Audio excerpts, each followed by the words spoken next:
And here in Nigeria, despite the surge in activities of financial technology or Fintech companies in the country, which have started encroaching into banks' businesses, recently released 9 months unaudited results of 13 banks listed on the Nigerian Stock Exchange as of September 30th showed that banks raked in a total of nearly 28 trillion naira as customer deposits. Now, the amount represents an increase of 11% compared with the nearly 25 trillion naira recorded by the banks as of December 2018.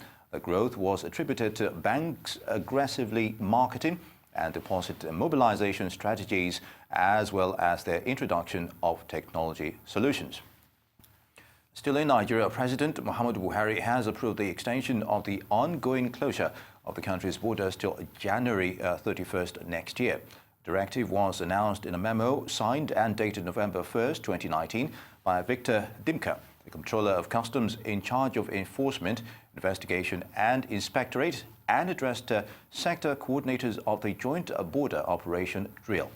Extension is said to have been necessitated by the need to meet up with other strategic objectives of the federal government. The government says it is closing the border to curb smuggling from neighboring countries. And Rise Business Analyst Chika Mbonu comments on this development. It's good to have you, Chika. Yeah, good morning, Nee. All right, you've heard the intro there. So let's talk about the border closure first. January is not too far off. What would you say this closure had achieved so far?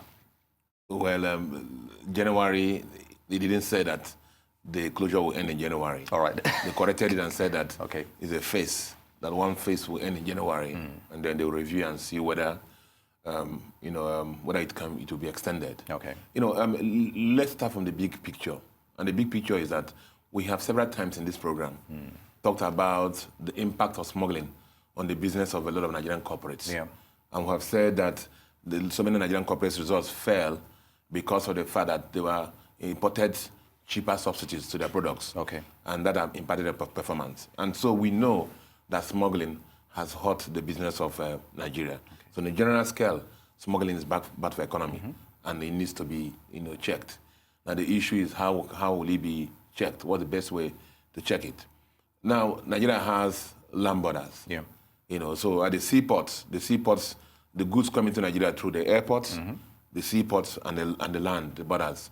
Now the seaports and the airports, I guess, are better managed. All right. But the land mass is large and wide for Nigeria, and it's supposed to be managed by the customs of Nigeria. So that's basically an issue. So you ask yourself some fundamental questions. Benin Republic, we share border with Benin Republic, Niger, and Cameroon. Let's look at Benin, that's closest to us here. Now, Benin Republic became the largest importer of rice worldwide. And the rice that they import happens to not be the rice that consume. Okay. They consume only about 15-20% of the rice they import. So you ask yourself, the rest, where did they go to? Now, there are issues. It's time for us to do some soul-searching on the role of several players, especially the security agencies in our economy. All right. You can imagine every month, maybe 2 shiploads of rice arrive in Benin Republic. Okay. And they have to enter Nigeria. How do they enter Nigeria? 2 shiploads of rice. I don't know when I'm going to report to see how big a ship is. Yeah. That shipload of rice enters Nigeria to the supermarkets and other markets and are being sold. Where are the agencies that normally will check the border for these products from preventing from coming from Nigeria? Okay. We know that Benin Republic has not been a good neighbor in that respect. But let me tell you something. These neighbors depend on these products for their economy to survive. Okay. Now, so there are fundamental issues. So you ask yourself, have they been very selfish not to support Nigeria in our goals? So how is it that we have products that are buying in Nigeria, and these our neighbors are supporting the importation of these products through their ports for onward smuggling to Nigeria? So those are fundamental issues. Right. So the other issue I'm raising up for is that how can 2 shiploads of rice or 3 a month enter into Nigerian market through our land borders, and the customs don't know? So obviously there's a lacuna to be filled. They need to address that. To a large extent, the imports from Benin Republic itself is bound for Nigeria. Nigeria. That's exactly what it is. How do they enter Nigeria? How? How? Good question. So I leave that to you to answer. Now, all right. Well, one other issue I want to bring up for you is issue of, let's look at petroleum products. Okay. What drives smuggling? Even in commodities, what drives smuggling? Whereas whenever you have an artificial boundary, and over a boundary, the rest of the boundary, you find that the same products are cheaper on the other side. That is bound to be economically driven leakages. People are motivated to cross boundaries to sell more expensively. True. So the issue of subsidy in Nigeria also has to be addressed, especially for petroleum products. Because we produce in Nigeria, we don't consume in Nigeria, we import, pay so much foreign exchange, but a lot of products find themselves outside the country. Again, through our borders. So a mechanistic, the government has said that they have had immense success with the objective of closing the border. Okay. But the issue is that, there's lack of transparency in Nigeria. So you ask yourself, this immense success, has anybody actually documented it and itemized it for us to see what the success has been? Okay. So those are kind of issues we need to address. Indeed, but obviously there's a silver lining to the government's objective with this border closure, as it were. And just as we were talking, I saw some of the visuals, and I couldn't help but look at a contraption that used to be a Volvo, vehicle before, being stacked with a lot of, and this is daylight, a lot of smuggled goods, obviously, right there at the porter. Now, some analysts say smuggling is inevitable rather. So where there are market distortions, such as fixed exchange rates. So what are your views on this? I just mentioned one of them now. That when you have an artificial border and you have price differential between one territory and another, economic reasons always drive people to move the commodities from one side, where it's cheaper, to the other side to get a premium. It's natural. So, as you said, we have fixed exchange rates. The economies, command the economy that we're running in Nigeria substantially. Control price regime we have in Nigeria. The subsidies we are running in Nigeria, make it economically, incentives for business people, in quote, to move the product from Nigeria, where it's cheap, just across the border to get a premium. That's natural. So it happens. So people have been pleading for the equalization of petroleum prices to make sure that we're getting the right value for the prices. And so NMPs to end what this thing they call under recovery, so that the products can be priced correctly.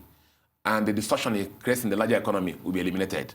And that's one of the reasons that happens, leads to this issue of smuggling across the border.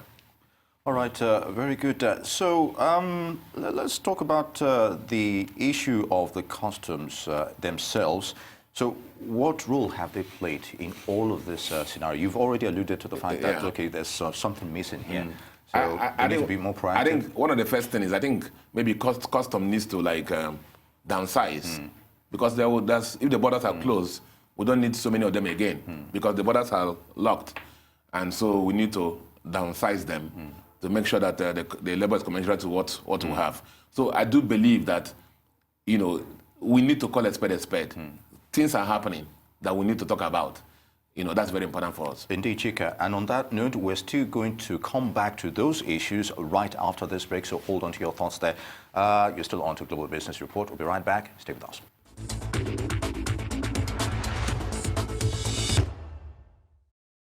Good to have you back on Global Business Report. Earlier, we were talking about the border closure and, of course, its effects. Chika Mbonu is still here with us. Now, let's move on to deposit banks. So can we say that banks in Nigeria have been largely unaffected by competition from non-banks, groups like Fintech and what have you? I think the bigger picture for us in the country here is when they talk about competition. I said it's not really competition because, see, Nigeria is only about 6% maximum financially included. Okay. About 40 million Nigerians are not in the financial system. So the market is still the market is still untouched. So when you hear bank deposits growing, it's because of the fact that they have moved out from the usual territories and trying to go to those areas that are still not financially included. Okay. So there's still opportunity for growth in Nigeria. So the major advantage of fintech companies coming to Nigeria is to enable Nigeria expand the financial inclusion basket to bring more people into the financial net. That's, for me, that's what it is. It's not the issue of, the focus now is not the issue of competition or attrition of banking business or whatever. Because the banks are still expanding their business. So the financial inclusion, the fintech company, let them come. The more the merrier for the bigger Nigerian objective. Okay. So to a large extent, we're still going to touch on that scenario because, be that as it may, you need competition to thrive and to get ahead. So do you see a form of competition between the fintechs and the banks? So how can that competitiveness? Of course, when you render similar services, like some of the fintech, especially on digital platforms. Some fintech fintechs are coming into savings, payments, and lending programs. All right. And so they're focusing on those areas, which are the forte of the banks. So to that extent, you can say they're competing. But the issue is that the market is very, very large. Look at one of the areas that they were working on before, which is the retail side of the market, especially what they call payday loans. Basically, if you receive salaries, and before your salary comes, can you borrow against it? All right. By the end of the month, a lot of them were working on that and pushing that. Lately, especially with the loan-to-deposit ratio push by banks, a lot of banks now have moved into what they call fast credit or quick credit. Okay. Depending on the bank, a lot of banks have the names for it, which is basically, again, focused on the payday loans. So, as I keep saying, competition may come, but the market is still very large. We have about 40% of Nigerians still unbanked, and the fintech companies should be pushed towards that area. That's where they will actually have low-hanging fruits and have easy victories, than actually saying they want to go to where the banks are now to compete with the banks. So which banks do you think specifically are, when it comes to the loan deposit ratio and stuff, so which of them are more specific in that regard? Well, what the analysis that was done focused on the 13 banks that are quoted in the stock exchange. All right. And basically, a couple of the banks, just one or two of the banks had a fall in their deposit growth. Okay. The other one substantially had a growth and a big increase in their deposit liabilities. And the interesting thing is that if you look at the banks who analyze here most of the time, you see a lot of them talked about the fact that their growth in deposit has been driven by the growth in their retail deposits. Okay. So that's where the growth opportunity is. All right. And that's, for me, also is the area where the fintechs will also should focus on, the retail area segment of the market. That area has been underserved for some time, and a lot of banks are pushing products towards that area now. Also, credit products to encourage them. So the fintechs should also go towards there. So most of the banks grew their deposits. One or two banks just had a minor fall, reduction in deposit between now, September and then December 2018. And to a large extent occasioned by the push by the CBN itself. So let's talk about regulations now. The fintechs seems to be on a free field. Are they aligning with what's happening with the... Like one of the CEOs, I think the managing director of Guarantee Trust Bank, he said, well, let them come. Let the fintech people come. Okay. But as far as... that confidence is... because they let the playing field be level. The banks have advantage. They have the customer base now, very large. They have the funds required to do any promotion, any campaigns required. And invest in technology also. It's not a fintech, but the banks are also massively investing in technology in that. So regulation is very key. So the banks are saying, we banks, we have to have minimum share capital. All right. Let the fintechs have it. We need to have liquidity ratio. Let the fintechs have it. Have to have cash reserve ratio. Let the fintechs have it. Right. But most importantly for us is this: who is regulating the fintechs? Remember, the bank deposits are insured with NDIC. If the fintechs who are taking deposit now, if anything happens to them, what will happen to the deposit of the customers? Good question. Remember what has happened to a lot of microfinance banks. The CBN microfinance bank experiment has failed in some areas because some of the people took the money, the deposits, and used it to do several things. So how are we sure also that these fintechs who are assessing deposit now, do you know what they're doing with the money? Nobody's checking their loan-to-deposit ratio. Nobody's checking auditing their books. CBN is not examining them the way banks have been examined. Right. So those are major issues that CBN should focus on. However, CBN is also saying that we need these guys to come and help us expand the financial inclusion. Okay.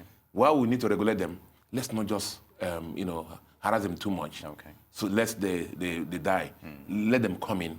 As they're doing their business, we will find ways of regulating them for the greater good of the economy, which is financial inclusion in this case. Yes, financial inclusion, good, and you already alluded to the fact that the market is large enough for both entities, as it were. But do you see more innovation on the part of the commercial banks at this rate? Yeah. A lot of things that